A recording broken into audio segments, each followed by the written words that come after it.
let's get it going. Let's open it up. We have a microphone here. Jason, when you first learned that the Nets were going to sign you, can you just describe what went through your mind? Well, I first found out this morning. Woke up around 8:15. Had a couple missed calls and a couple text messages. A couple missed calls from my agent and a couple text messages from Jay Kidd.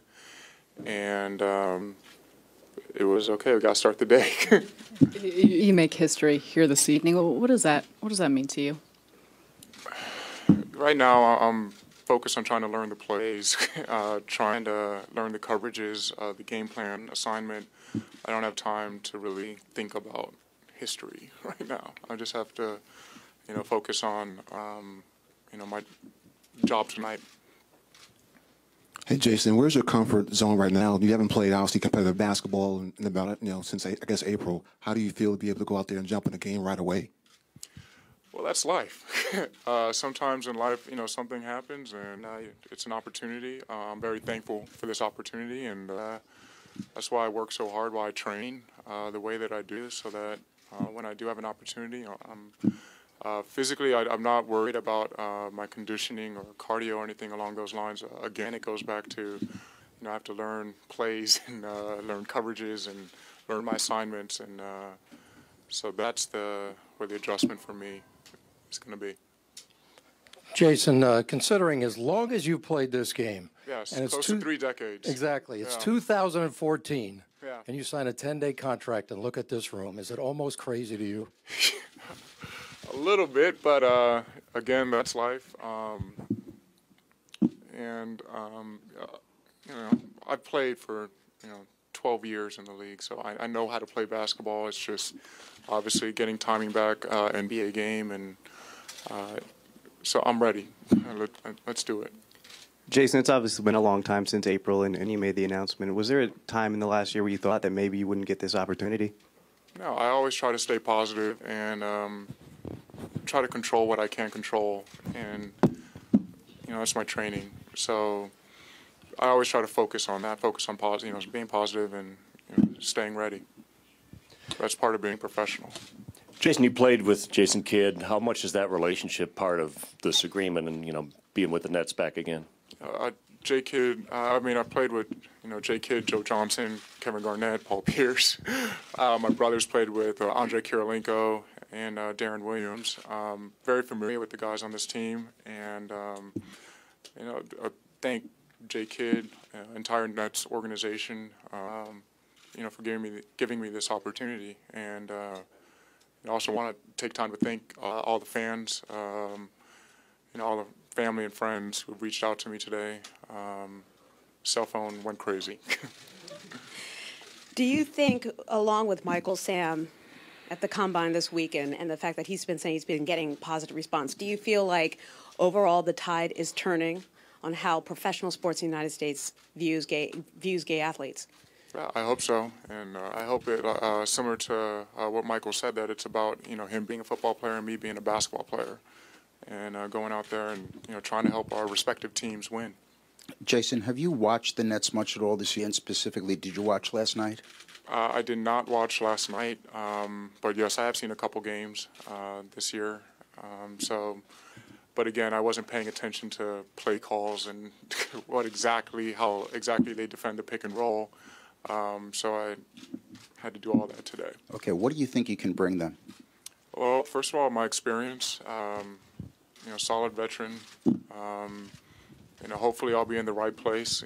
My mind will be in the right place. Let's see if my body will be in the right place. And try to, go out there and I know how to execute a game plan. So, Jason, have you thought at all or worried at all how you might be embraced by players or fans or anything like that?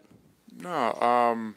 My teammates have been great. Everybody this morning, like I said, I've played with a lot of these guys with my brother, and and throughout the league.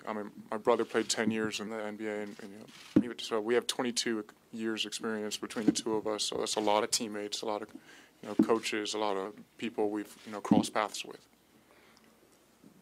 Do you feel like? I'm sorry. Yeah. Do you feel like you need to be almost a crusader? Like people are expecting you to No, I don't need to be. I need to be a solid basketball player. Again, it's about focusing on the task at hand and not thinking about history or anything like that along those lines. It's about going out there and, making it difficult for the Lakers tonight to. So there's not pressure in that?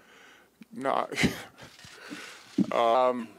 For me, the pressure is, playing in an NBA game tonight, and last time I played an NBA game was last April. So I think that's enough pressure right there. Hello, Jason. Robbie Rogers last year became the first professional soccer player in the U.S. who is openly gay to play professionally. And I understand there is a good relationship, a close friendship between. I spoke with Robbie earlier today. Do you guys talk, or did he tell you a little bit about how his experience went once he was playing? Yeah, I speak to Robbie frequently, and again, I spoke with him earlier today, and he was just offering advice, and just like friends do, he has experience with going down this path, so just like any good friend, we talk about how's life. Jason, there's some talk that you might go to number 98. If Yes. that's true, can you tell us what the symbolism is behind that? Well, I think I've already explained that in the Sports Illustrated article, what that number means to me. With the how quickly things happen today, it won't be tonight, but going forward after tonight, I think it'll be on for Portland's game. Jason, both you and Coach Kidd have talked about how this is about basketball, but do you kind of appreciate the amount of inspiration that people watching you, might derive from this moment? Again, yes, to a certain extent, but that can't be my focus. My focus is, again, executing the game plan, learning the plays, going through the basketball stuff. I can't really focus on the off-the-court stuff right now. Jason, how have you changed as a person since coming out? Wow. Changed as a person, life is so much better for me. I don't have to hide who I am. I can just be my normal self. And, the past, 10 months has been incredible. A lot of really cool experiences, learning from a lot of, making new friends, hearing different people's stories, sharing experiences. It's just a really overall, positive. Thanks. You mentioned earlier all the relationships you have on the team, guys you played with, guys your brothers played with. Obviously, you played with Jason for a long time. Mm-hmm. How helpful will all those friendships and already built relationships be? And obviously, what's going to be a pretty chaotic couple weeks. Yeah, guys already know what to expect from me. It's like, okay, he's not going to magically have a 40-inch vertical and shoot threes. So my game has been pretty consistent. I'm a defensive player first, and that's what I pride myself on. So now it's just me, getting comfortable with the coverages and the assignments. Jason, you're in uncharted territory for the gay community at this point. What's your message to other athletes, whether they be younger athletes or athletes that are already playing and may not be out? Message to other athletes, it doesn't, period, is just be yourself. Be your true, authentic self, and, never be afraid or ashamed or have any fear to be your true, authentic self. Jason, you're from here. First finals you ever played in was this arena. How special is it to do this in L.A.? It's very special to me. I grew up in the San Fernando Valley. Went to high school here in Los Angeles, and I have a house here, so it was pretty easy for me just to come to the game tonight. Drive down the 405 and take the 10 and get here in 20 minutes. Hey, Jason, there were a lot of supportive quotes coming out of the Nets locker room in the past 72 hours. Did you see that? How much did you kind of take that into account? I saw a little bit of it. It's great. I have a good group of guys here, and again, either I or my brother or myself has been teammates with a lot of guys in this locker room. So, they're very familiar with what you're going to get from the Collins twins. Okay. Thank you, everyone. Thank you.